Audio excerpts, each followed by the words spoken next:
बिस्मिल्लाहिर्रहमानिर्रहीम जी।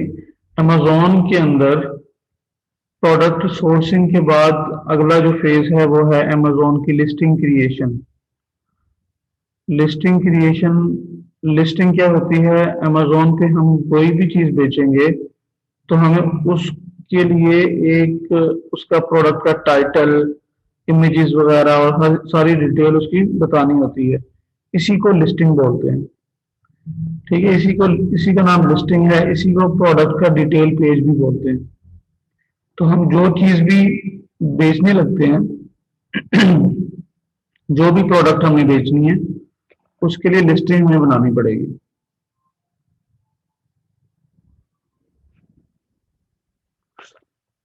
तो अमेज़ॉन की जो लिस्टिंग होती है वो हर प्रोडक्ट के लिए अब आपसे पूछा जा सकता है जब आप लिस्टिंग बनाते हैं कि आप जो चीज बेच रहे हैं वो यूनिक चीज है या ऑलरेडी बिक रही है अमेज़ॉन पे। तो चूंकि हम प्राइवेट लेबल कर रहे हैं तो हमारे वाली चीज नहीं बिक रही पहले।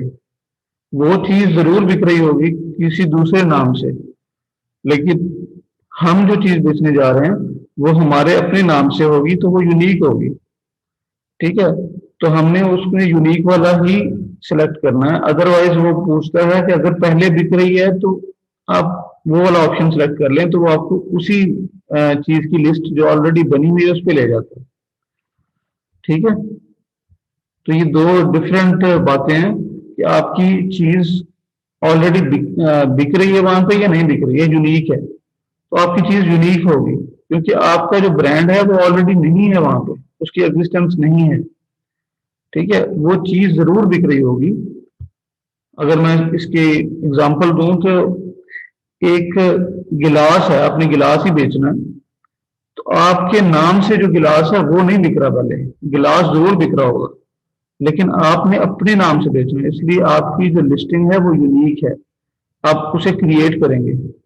ठीक है, जो कि मी टू में जब हम काम करते हैं, ड्रॉप शिपिंग में काम करते हैं, तो हम उस वक्त हम यूनिक नहीं प्रोडक्ट बेच रहे, वो ऑलरेडी बिक रहा है तो हम मी टू करते हैं। ठीक है, उसे पिगी बैक कहते हैं। तो वो हम करते हैं। उस केस में हम क्या कहेंगे? हम कहेंगे हम पहले से प्रोडक्ट बिक रहा है, हम उस लिंक पे जाएंगे। तो ये दोनों में लिस्टिंग क्रिएशन के वक्त थोड़ा सा डिफरेंस होता है। तो अमेज़ॉन की जो लिस्टिंग हम अब बनाएंगे उसके कुछ जो है कंपोनेंट्स होते हैं। ठीक है, अब कंपोनेंट्स उसके क्या हैं? सबसे जो टॉप पे आता है, जो कि मोस्ट प्रायर है, टाइटल है। Title of the product. तो टाइटल क्या होता है, इसको भी हम डिटेल से देखते हैं। तो टाइटल, अब आपने प्रोडक्ट रिसर्च किया है तो उसमें आप देखते हैं जो ऊपर दो लाइनें या तीन लाइनें या एक लाइन आपको नजर आती है, वो टाइटल होता है। जहां से आप मेन कीवर्ड जहां से आप मेन कीवर्ड निकालते हैं। ठीक है, मेन कीवर्ड निकाल के वहां से आपने उसको सर्च करते हैं फिर से। ठीक है, तो टाइटल के अंदर हमने कीवर्ड्स डालने होते हैं। ठीक, कीवर्ड्स डालते हैं। हम कोशिश करेंगे कि टाइटल में ज़रूरी जो भी इंफॉर्मेशन है हमारी प्रोडक्ट से रिलेटेड वो हम टाइटल में डाल दें, क्योंकि ज़रूरी नहीं है कि हर बंदा आपकी लिस्टिंग की डिस्क्रिप्शन में भी जाके देखे, उसको पढ़े, उसके बुलेट पॉइंट्स को भी रीड करे। ठीक है, हर लोग बंदा नहीं करता, सब लोग नहीं ऐसा करते। तो हम उस यूज़र के लिए जिसने सिर्फ टाइटल देख के प्रोडक्ट परचेज कर लेना, उसके लिए हम प्रोडक्ट के टाइटल में जो नेसेसरी इंफॉर्मेशन है वो हम सारी डालेंगे। ठीक है, वो पैक ऑफ 2 में बेच रहे हैं, आप पैक ऑफ 10 में बेच रहे हैं, कलर कौन सा आप ये है, आपका प्रोडक्ट का कलर कौन सा है। ठीक है, उसमें अगर कोई सर्टिफिकेशन है तो बीपीए फ्री जैसे होता है, इस तरह के वो भी हम साथ मेंशन कर देते हैं। ठीक है, और एक प्राइमरी कीवर्ड भी डाल देते होते हैं। उसके बाद प्रोडक्ट के इमेजेस होते हैं। ठीक है, प्रोडक्ट के इमेजेस भी बहुत इंपॉर्टेंट हैं लिस्टिंग क्रिएशन में। बहुत सारे लोग टाइटल के साथ सिर्फ प्रोडक्ट के इमेजेस ही देखेंगे, या कुछ लोग इमेजेस पे ज़्यादा फोकस करेंगे। ठीक है, इमेजेस में आपने 3D इमेजेस डालने होते हैं, पहले 3 इमेजेस या 4 इमेजेस कम से कम आपके 3D इमेजेस होने चाहिए, 3 डायमेंशनल। मतलब इमेज देखते हुए उसकी हकीकत में जैसे नज़र आ रही है ऐसा गुमान होना चाहिए, 3D इमेज होना चाहिए। ठीक है, और अच्छी इमेज की क्वालिटी अच्छी होनी चाहिए। फिर इन्फोग्राफिक्स बोलते हैं हम, कुछ इमेजेस के ऊपर आपने इंफॉर्मेशन लिखी होनी चाहिए उसके ऊपर, उस प्रोडक्ट के बारे में, या उसका यूज़ बताया गया हो, उसको यूज़ करने का तरीका क्या है, वो आपने इमेजेस में ही बता देना। ठीक है, इसी तरह ये टोटल आपने ऑलमोस्ट 7 इमेजेस यूज़ करने हैं टोटल। तो 7 इमेजेस में जो टॉप पे 3 इमेजेस कम से कम आपने 3D बनाने हैं, 3 डायमेंशनल, बाकी 2D भी चल जाएंगे। इन्फोग्राफिक्स, ठीक है, ये ज़रूरी है। प्रोडक्ट की डिस्क्रिप्शन जो होती है उसमें फिर प्रोडक्ट के आ जाते हैं बुलेट पॉइंट्स। बुलेट पॉइंट्स आपने देखे होंगे, आप यूज़ भी करते हैं। MS वर्ड में आपने कोई असाइनमेंट शायद मुझे दी हो, तो शायद उसमें आपने बुलेट पॉइंट्स यूज़ किए हों। तो बुलेट पॉइंट्स क्या होते हैं? पॉइंट्स होते हैं जो आपके अपने अपने पॉइंट्स, अपने की पॉइंट्स को प्रोमिनेंट करने के लिए आप बुलेट पॉइंट्स का सहारा लेते हैं। मतलब वो एक डैश या कोई डॉट से शुरू होता है, इस तरह से आप बुलेट पॉइंट्स में उसके स्पेसिफिकेशंस लिखते हैं अपनी प्रोडक्ट की। ठीक है, और फिर बाद में EBC आता है। EBC जो है वो प्रोडक्ट की ब्रांड, अगर आपके पास अप्रूवल आपके पास है ब्रांड का, तब जाके आपको EBC की एक्सेस मिलती है। EBC क्या चीज़ है? इन्हेंस्ड ब्रांड कंटेंट, या आपको इसको A+ कंटेंट के नाम से भी जानते होंगे, या सुनेंगे A+ कंटेंट। ठीक है, अब ये होता ही है कि जब आप लिस्टिंग क्रिएट करते हैं उस वक्त मोस्टली हमारे पास ब्रांड रजिस्ट्री नहीं होती। ठीक है, जब हम सोर्सिंग में काम कर रहे हैं, हम सप्लायर से बात कर रहे हैं, उस वक्त हमें सप्लायर से पता चलता है जी इसकी सर्टिफिकेशन है, ये है, वो है। फिर हम क्या करते हैं, हम अमेज़ोन से भी पूछते हैं। अमेज़ोन से भी हमने पूछना है कि कोई सर्टिफिकेशन उसको रिक्वायर्ड है, उसके लिए हम डमी लिस्टिंग बनाते हैं। अब डमी लिस्टिंग क्या होती है? अपनी प्रोडक्ट की, यही जो हम लिस्टिंग की बात कर रहे हैं, जब आप उसमें एक ऑप्शन आता है कि आपने शिपिंग कैसे करनी है। ठीक है, आप शिपिंग करते हैं, आप कहते हैं जी मुझे तो FBM करवानी है। ठीक है, FBM, फुलफिलमेंट बाय मर्चेंट।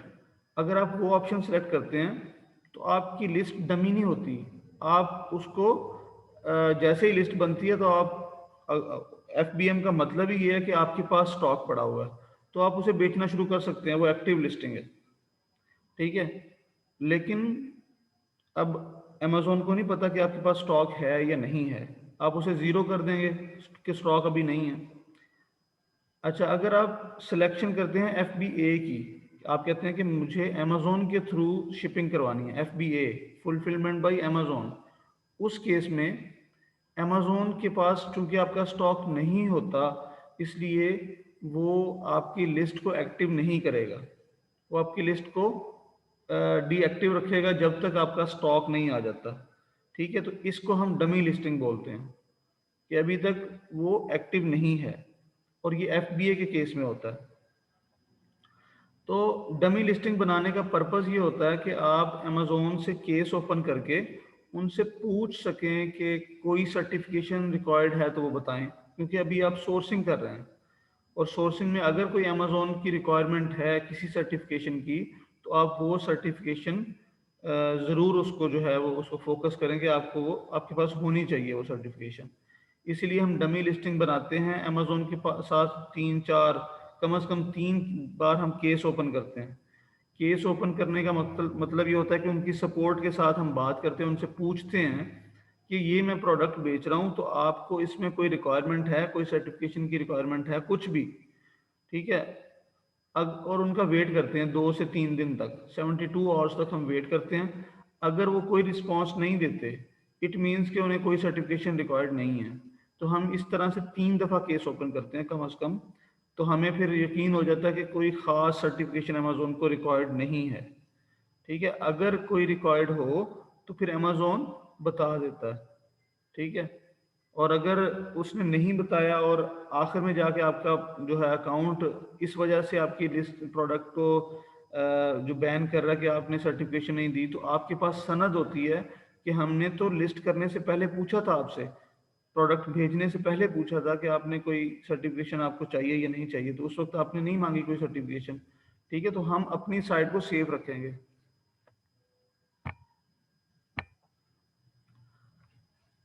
अच्छा जी, प्रोडक्ट टाइटल की अब थोड़ी बात कर लेते हैं। प्रोडक्ट टाइटल में आप लोगों ने प्रोडक्ट रिसर्च की है, तो उसमें आप लोगों का आपका एक्सपीरियंस हुआ होगा कि जब भी कोई टाइटल देखते हैं आप, तो फर्स्ट वर्ड जो होता है वो ब्रांड नेम होता है। मोस्टली ऐसा होता है, हर लिस्टिंग में ऐसा नहीं होता, कुछ लोग नहीं यूज़ करते, लेकिन ये अमेजोन की तरफ से रिकमेंडेड है। ठीक है, कंपलसरी नहीं है, रिकमेंडेड है। ठीक है, आपको करना चाहिए फर्स्ट नेम जो है लिस्टिंग के टाइटल का, वो आपका ब्रांड नेम होना चाहिए। अगर आप नहीं लिखते तो अमेजोन को इस पे एतराज़ नहीं है। ठीक है, अमेजोन एतराज़ नहीं करेगा, लेकिन ये रिकमेंडेड है कि आपको ऐसा करना चाहिए। ठीक है। अच्छा, उसके बाद है, आपने अपना मेन कीवर्ड टाइटल के अंदर ऐड करना है। मेन कीवर्ड क्या होता है? मेन कीवर्ड जो आप हीलियम से ऑर्गेनिक का रैंक लगाकर मेन कीवर्ड निकालते हैं, जिस पे आपने तमाम एनालिसिस किया हुआ है। क्योंकि मेन कीवर्ड जो होता है, उसी की बेस पे हम डिसाइड करते हैं कि प्रोडक्ट में हमने जाना है या नहीं जाना। ठीक है, मेन कीवर्ड बहुत इंपॉर्टेंट है। उसी मेन कीवर्ड को हम अपने टाइटल का हिस्सा बनाएंगे।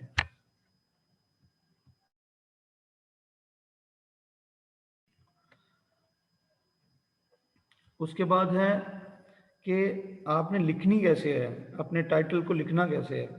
लिखने का तरीका यह है कि आप अपने टाइटल के हर वर्ड को, उसका फर्स्ट जो लेटर है उसे कैपिटल करें। उससे विजिबिलिटी जो है उसको रीड करना भी आसान है। ठीक है, वो एक कीवर्ड की तरह बिहेव करेगा। ठीक है, और हर जो वर्ड है उसका फर्स्ट लेटर कैपिटल करें। अपने बहुत सारे कीवर्ड्स जो हैं वो टाइटल में नहीं डालने, तो मैक्सिमम 2 कीवर्ड्स डालें। ठीक है, 1 कीवर्ड डाल दें या 2 डालें, इससे ज़्यादा ना डालें, क्योंकि कीवर्ड ही सिर्फ टाइटल में नहीं डालने, हमने टाइटल में उसकी कुछ स्पेसिफिकेशन भी बतानी होती है। ठीक है, मैंने जैसे आपको पहले बताया कि कुछ लोग सिर्फ टाइटल को रीड करेंगे। ठीक है, सिर्फ टाइटल को रीड करने के बाद वो प्रोडक्ट को परचेज करने का डिसीजन लेंगे, तो उनके लिए हमने थोड़ी इन्फॉर्मेशन देनी है टाइटल में कि ये कितने पैक का है, किस मटेरियल का बना हुआ है, इसमें कोई सर्टिफिकेशन है या नहीं है, इसमें कलर कौन सा है। इस तरह से डिफरेंट टाइटल्स आप देखे भी होंगे आपने, तो आपको अंदाज़ा हुआ होगा इस चीज़ का। ठीक है, आपने प्रोडक्ट की पैक साइज फीचर्स वगैरह भी टाइटल में बता देने हैं, बहुत ज़्यादा नहीं, मोस्ट प्रोमिनेंट फीचर्स जो होते हैं। ठीक है, और इसमें एक और पॉइंट है कि आपने, अगर आपकी प्रोडक्ट में कोई जैसे साइज है या लेंथ होता है, उसका यूनिट आपको मेंशन करने की ज़रूरत है, तो आप उसका यूनिट जो है वो पूरे वर्ड में मेंशन करेंगे। ठीक है, उसका शॉर्ट फॉर्म नहीं लिखेंगे। ठीक है, और कोई सिंबल वगैरह भी यूज़ ना करें, जैसे कि एंड का सिंबल होता है। ठीक है, इस तरह के सिंबल, ये लास्ट पॉइंट है प्रोडक्ट टाइटल पे, यहाँ पे आपको नज़र आ रहा होगा।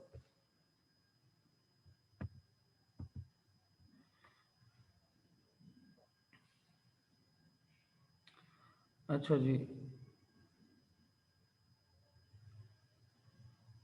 अब इसमें जो काम आपको टाइटल लिखते वक्त नहीं करने, जिनसे आपने अवॉइड करना है, वो क्या है कि do not keyword stuff your title. बहुत ज़्यादा कीवर्ड नहीं डालने आपने, कीवर्ड स्टफिंग बहुत नहीं कर देनी आपने। ठीक है, don't write title in caps lock.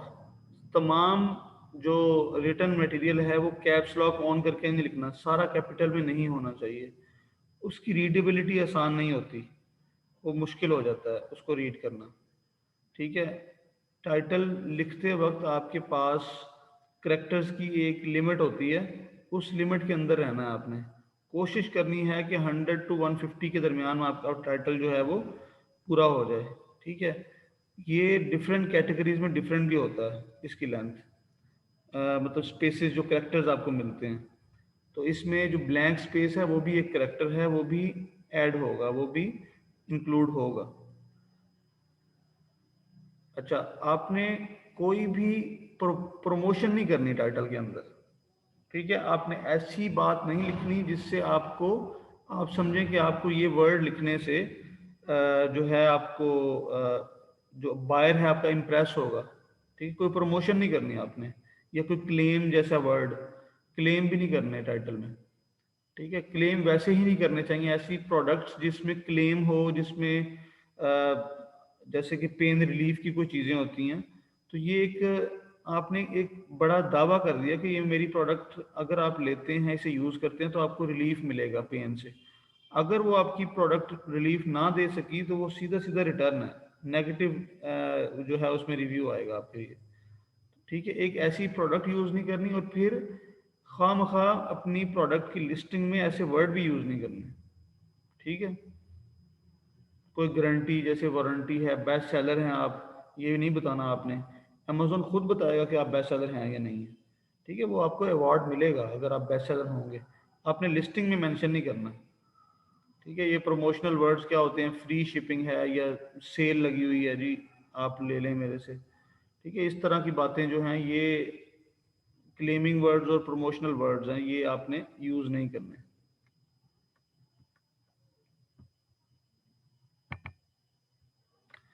अच्छा, ये दो एग्जांपल्स हैं, इसमें एक को कहा गया कि ये ठीक है, एक सही नहीं है। अच्छा, अब जो सही वाली है उसमें देखें अगर आप, तो एक बात हमने अभी की है कि प्रोडक्ट की जो तमाम वर्ड्स हैं उनका फर्स्ट लेटर जो है वो कैपिटल होना चाहिए। तो जो दूसरा वाला दोनों एग्जांपल्स में वो, ये तो ऐसे ही नज़र आ रहे हैं। ठीक है, दूसरे वाले में प्रॉब्लम क्या है, बहुत ज़्यादा कीवर्ड यूज़ कर लिए हैं। ठीक है, कीवर्ड ज़्यादा यूज़ कर लिए हैं, टाइटल की लेंथ बढ़ा दी गई है। ठीक है, लेंथ 207 करेक्टर्स यूज़ कर लिए हैं, और दूसरी तरफ अंडर 150 है, तो 150 की लिमिट के अंदर अंदर आना चाहिए। ठीक है, इस तरह से ये जो टाइटल है इसमें मज़ीद इसको आप क्या कर सकते हैं, इसको अगर आपने शो करना है अपनी एग्जांपल में, तो इसमें जो है प्रोडक्ट के जो लेटर्स हैं, जो वर्ड्स हैं, उनको कैपिटल करके भी दिखा सकते हैं कि ये इस तरह नहीं होना चाहिए। फिर यहाँ पर कोई भी कीवर्ड है उसकी रेपिटेशन नहीं होनी चाहिए। ठीक है, कीवर्ड की रेपिटेशन भी आपको यहाँ नज़र आ रही है, जो कि रॉन्ग एग्जांपल है उसमें।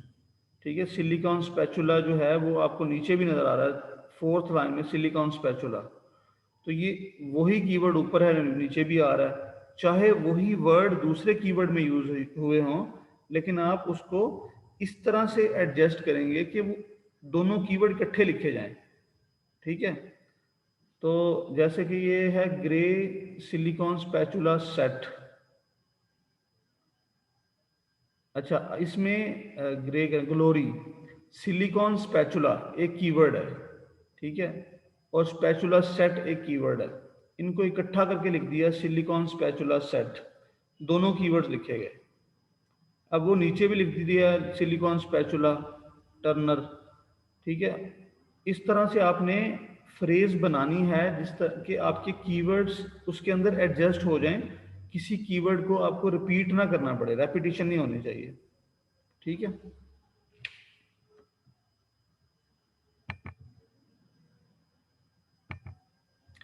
एक और एग्जांपल है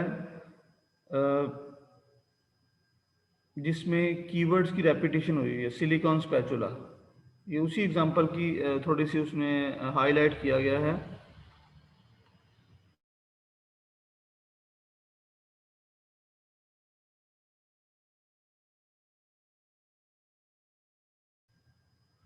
हाँ जी, देखें, ये सिलिकॉन स्पैचुला, ये आपको कीवर्ड्स नज़र आ रहे हैं, स्पैचुला सेट और सिलिकॉन स्पैचुला।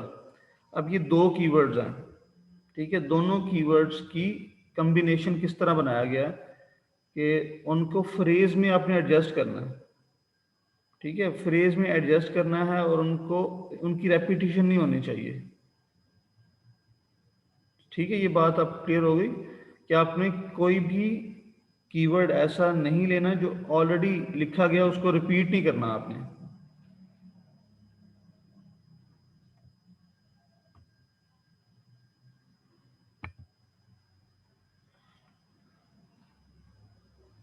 अच्छा जी, बुलेट पॉइंट्स, इसके बाद यहाँ पर बात की गई है बुलेट पॉइंट्स की। तो बुलेट पॉइंट्स क्या होते हैं? एक बात याद रखिएगा कि अमेज़ॉन हमें 5 बुलेट पॉइंट्स देता है। हमारे पास 5 बुलेट पॉइंट्स लिखने की प्रिविलेज होती है। ठीक है, हम 5 बुलेट पॉइंट्स लिख सकते हैं। और हम अपने बुलेट पॉइंट्स में क्या लिखेंगे? अपनी प्रोडक्ट की स्पेसिफिकेशंस। ठीक है, मोस्ट प्रोमिनेंट पॉइंट्स को हम बुलेट पॉइंट्स में एडजस्ट करेंगे और इनमें भी कीवर्ड्स को ऐड करेंगे। ठीक है, अपने कीवर्ड्स को अपने बुलेट पॉइंट्स में ऐड करेंगे और इस तरह से ऐड करेंगे कि आपकी एक फ्रेज बने, एक सेंटेंस बने, कोई पढ़ने वाले के लिए उसकी कोई सेंस होनी चाहिए। ऐसे नहीं कि आपने एक कीवर्ड डाला उसके बाद दूसरा कीवर्ड डाल दिया और जब उनको रीड करते हैं तो वो रीडेबिलिटी में समझ नहीं आ रही कि क्या कहना क्या चाह रहे हैं आप। तो आपने कोई कहानी मतलब बना के बतानी है। ठीक है, इस तरह से आपने अपने कीवर्ड्स को एडजस्ट करना है उसके अंदर। और 5 कीवर्ड, चूंकि बुलेट पॉइंट्स 5 हैं, कोशिश यही करनी है कि 5 के 5 यूज हो जाएं। ठीक है, जितनी आपकी लिस्टिंग, देखिए इसमें सिर्फ एक काम ये नहीं कर रहे कि आप प्रोडक्ट जो आपका बायर है उसके लिए लिख रहे हैं, आप अमेज़ॉन के लिए भी लिख रहे हैं, आप अमेज़ॉन के एल्गोरिदम्स के लिए भी लिख रहे हैं।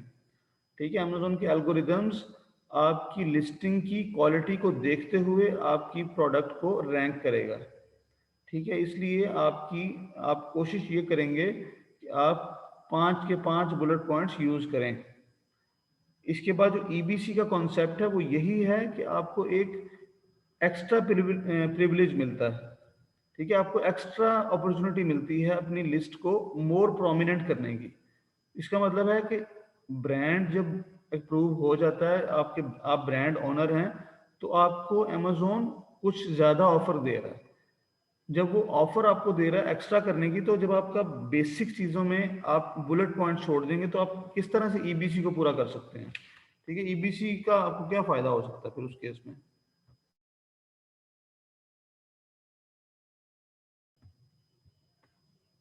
ठीक है, तो मैं ये जो आपको एक एग्जांपल दे रहा था ब्रांड ओनर होने की, अगर आपको अमेज़ॉन एक ऑफर दे रहा है, इसका मतलब है कि लिस्टिंग के अंदर जो पॉइंट्स हैं, जो बेसिक पॉइंट्स हैं, वो भी इंपॉर्टेंट हैं, आप उनको भी मिस ना करें।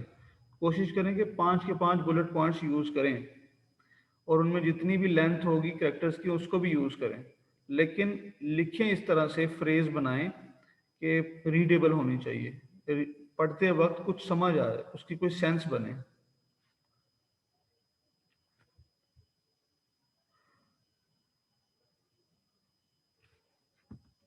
ठीक है, तो ये पॉइंट्स आपने रीड कर लेने हैं जो लिखे हुए हैं, मैं आपको ये दे दूंगा, फिर उसके बाद अगर कोई क्वेश्चन होंगे तो उसको भी देख लेंगे। अच्छा, बुलेट पॉइंट्स के बाद डिस्क्रिप्शन आ जाती है। तो आप अपनी प्रोडक्ट की डिस्क्रिप्शन फिर लिखेंगे। डिस्क्रिप्शन में भी कीवर्ड्स आपने डालने हैं। ठीक है, तो ये कीवर्ड्स कहाँ से उठाएंगे आप सारे? ये आप हीलियम से कीवर्ड्स उठा रहे हैं। ठीक है, हीलियम से ऑर्गेनिक कीवर्ड जो हमने रैंक लगाया था ऑर्गेनिक का फिल्टर, उस वक्त सिर्फ हमने 10 कीवर्ड्स निकाले थे, लेकिन कीवर्ड्स तो और भी बहुत सारे थे। तो कीवर्ड्स वो सारे हमें चाहिए हैं, हमें वो फिट करने हैं इसके अंदर अपनी प्रोडक्ट की लिस्टिंग में। ठीक है, और इसमें प्रोडक्ट की स्पेसिफिकेशन डिटेल में अब बताएंगे। इसमें आपके पास 2000 कैरेक्टर्स की लिमिट होती है, उसको आप यूज़ करें। ठीक है, आप HTML कोड के थ्रू इसको विजिबल कर सकते हैं, प्रोडक्ट को मोर प्रोमिनेंट दिखा सकते हैं, उसकी प्रेजेंटेशन अच्छी बना सकते हैं। आपको HTML का अगर किसी को अंदाज़ा होगा कि HTML क्या काम करती है, HTML के कुछ टैग्स के अंदर आप अगर लिखेंगे तो वो आपका जो टेक्स्ट है वो बोल्ड हो सकता है, इटैलिक हो सकता है। ठीक है, उसे अंडरलाइन कर सकते हैं आप। इस तरह से छोटे छोटे पॉइंट्स हैं जो छोटे छोटे HTML के टैग्स यूज करते हुए आप अपनी लिस्टिंग को मोर प्रोमिनेंट कर सकते हैं। ठीक है। और यहाँ पर भी वही बात की है कि आपने कीवर्ड्स को रिपीट नहीं करना, जो कीवर्ड्स ऊपर आ चुके हैं उनको कोशिश करेंगे उन्हें रिपीट ना करें, ठीक है। और अपनी कीवर्ड, अपनी प्रोडक्ट की डिस्क्रिप्शन में कोशिश करनी है कि तमाम की फीचर्स उसके अंदर डाल दिए जाएं, ठीक है। आपने आपको प्रोडक्ट के बारे में तमाम इंफॉर्मेशन देनी है वहाँ पे। अगर कोई बायर आपके साथ आपकी प्रोडक्ट परचेज करता है और वो रिटर्न कर देता है, वो नेगेटिव फीडबैक दे देता है और उसमें रीज़न में लिखता है कि इस प्रोडक्ट ने ये काम नहीं किया, इस प्रोडक्ट में ऐसा काम नहीं है, इसमें मुझे समझ नहीं आई ये कैसे करनी थी। अब आपने अपनी लिस्टिंग में मेंशन की हुई है सारी चीज़, जो उसने क्लेम किया कि इसमें ऐसा नहीं है, लेकिन आपने बताया हुआ कि ये इसको यूज़ कर कैसे करना है, या आपने उसे ऐसी कोई बात, ठीक है, लेकिन उसने रीड ही नहीं की थी। अब कसूर किसका है? कसूर उसका है। अब आप क्या कर सकते हैं, अगर वैसे तो उसका राइट है, वो वापस कर सकता है। अब उस लिस्टिंग रीड करना भी उसके लिए कंपलसरी नहीं है, अमेजोन ये नहीं कहता कि आप लिस्टिंग भी रीड करो, लेकिन अब वो वापस तो कर सकता है, ठीक है। प्रोडक्ट आपको रिटर्न कर सकता है, आपको माइनस में नेगेटिव रिव्यू भी आ सकता है। लेकिन अब आप कर क्या सकते हैं इस केस में, आप देखेंगे कि जो बात उसने लिखी है वो ऑलरेडी आपने मेंशन कर रखी है अपनी लिस्टिंग में। आप अमेजोन के साथ केस ओपन करके उसे कह सकते हैं कि ये मुझे गलत फीडबैक मिला है, ठीक है। आप अपने एविडेंस के तौर पे अपनी लिस्टिंग दिखा सकते हैं कि देखिए मैंने तो ऑलरेडी मेंशन कर रखा है यहाँ पे, तो मुझे ये बायर ने गलत फीडबैक दिया है। तो अगर आप अमेजोन को इस तरह से कन्विंस कर लें तो आपका नेगेटिव रिव्यू डिलीट हो सकता है, ठीक है। इसलिए कोशिश करनी है कि अपनी लिस्टिंग को ऐसा बनाएं जिसमें ऑल पॉसिबल जो ऑप्शंस हैं आपको नेगेटिविटी की तरफ लेके जाने वाले, उनको उनका रास्ता बंद कर दिया जाए, ठीक है। तो नेगेटिव रिव्यूज डिलीट भी हो सकते हैं अगर आपके पास उसकी एविडेंस हो तो।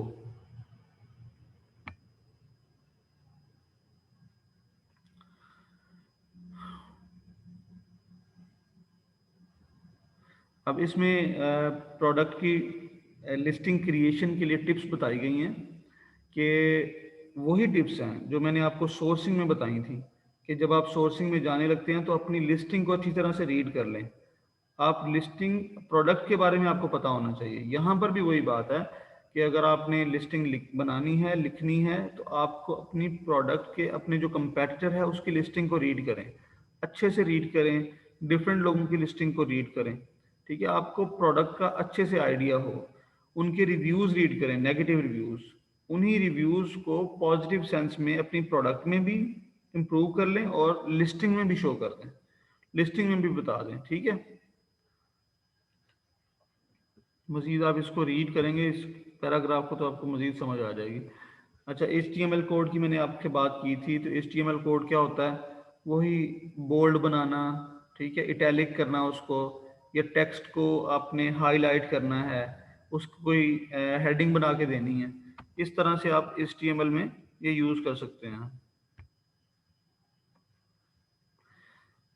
ये बात ऑलरेडी हो चुकी है कि आपने कोई भी क्लेम नहीं करना, प्रोडक्ट के बारे में कोई क्लेम ना करें, और ज़रूरत से ज़्यादा उसकी तारीफ़ें करने की भी ज़रूरत नहीं है आपको, ठीक है। ज़्यादा एग्जैजरेट करने की ज़रूरत नहीं है, जो चीज़ है वही है, ठीक है। आप उसे मज़ीद बढ़ा चढ़ा के ना बताएं, वो आपके गले पड़ सकती है फिर नेगेटिव रिव्यूज़ की सूरत में।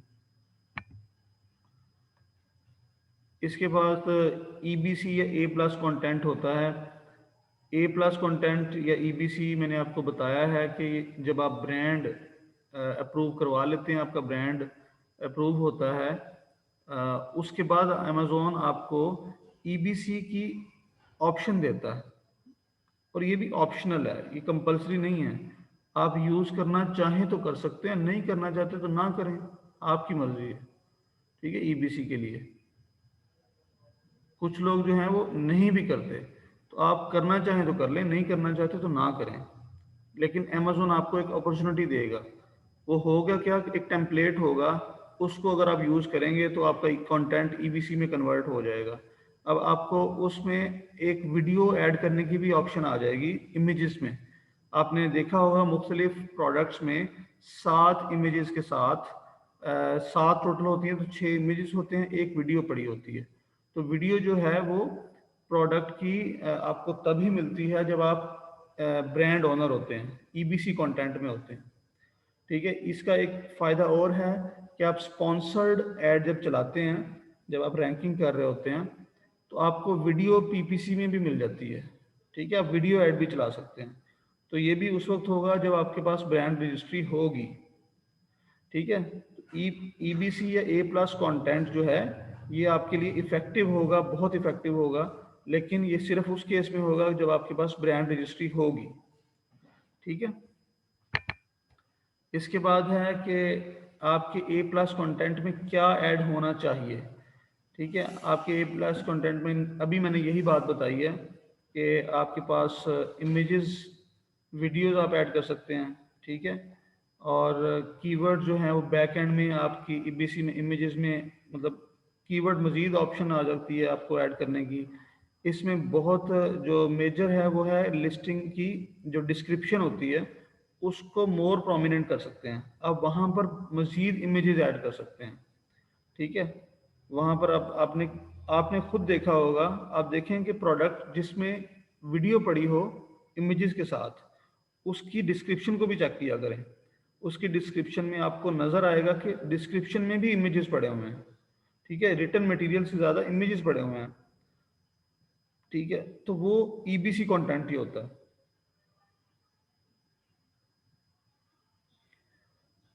ठीक है, तो ये आपका ईबीसी जो है ये उस वक्त आएगा जब आप प्रोडक्ट का ब्रांड आपका अप्रूव हो चुका होगा। बाकी आप अमेज़ोन की जो रिक्वायरमेंट्स हैं उनको स्टडी करें।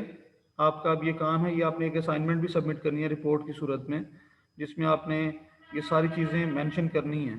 ठीक है, आप इसको समझेंगे, इसकी रिपोर्ट बनाएंगे। आप अमेज़ोन के रूल्स के मुताबिक लिस्टिंग बना लें, आपकी वो लिस्टिंग ऑप्टिमाइज ही होगी। ठीक है, आपको मज़ीद उसमें बहुत ज़्यादा तगोदो करने की ज़रूरत नहीं पड़ेगी, वो लिस्टिंग ऑप्टिमाइज होगी। अगर आप इसके रूल्स को फॉलो नहीं करेंगे तो वो ऑप्टिमाइज लिस्टिंग नहीं होगी। ठीक है, और वो अगर लिस्टिंग ऑप्टिमाइज ना हो तो उसमें रैंकिंग भी आसान नहीं होती, रैंकिंग मुश्किल होती है। तो जब भी हमारे पास कोई प्रोजेक्ट आएगा पीपीसी का रैंकिंग के हवाले से, तो सबसे पहले हमारा काम होता है कि उसकी लिस्टिंग को देखा जाए कि वो लिस्टिंग कितनी अच्छी बनी हुई है। अगर वो नहीं अच्छी तो उसको पहले लिस्टिंग को बेहतर किया जाता है। ठीक है, लिस्टिंग बेहतर होगी तब आपकी पीपीसी भी काम करेगी। पीपीसी का ताल्लुक लिस्टिंग के साथ है। ठीक है, इसमें बहुत सारे कीवर्ड्स आप ऐड करते हैं तो वो उनका जो अमेज़न के एल्गोरिदम है उनको इंडेक्स करते हैं। जब वो इंडेक्स हो जाते हैं तो आपकी लिस्टिंग सर्च में आना शुरू हो जाती है। ठीक है, तो आपकी रैंकिंग इंप्रूव इस तरह से होती है। तो पीपीसी का ताल्लुक लिस्टिंग क्रिएशन के साथ है और लिस्टिंग क्रिएशन बहुत इंपॉर्टेंट रोल प्ले करती है रैंकिंग में। ठीक है, तो लिस्टिंग क्रिएशन को आप अच्छी तरह से समझें, रीड करें। इसके बाद अगला टॉपिक हमारा जो है पीपीसी की तरफ आएगा, जिसका बेस ये लिस्टिंग क्रिएशन ही है। ठीक है।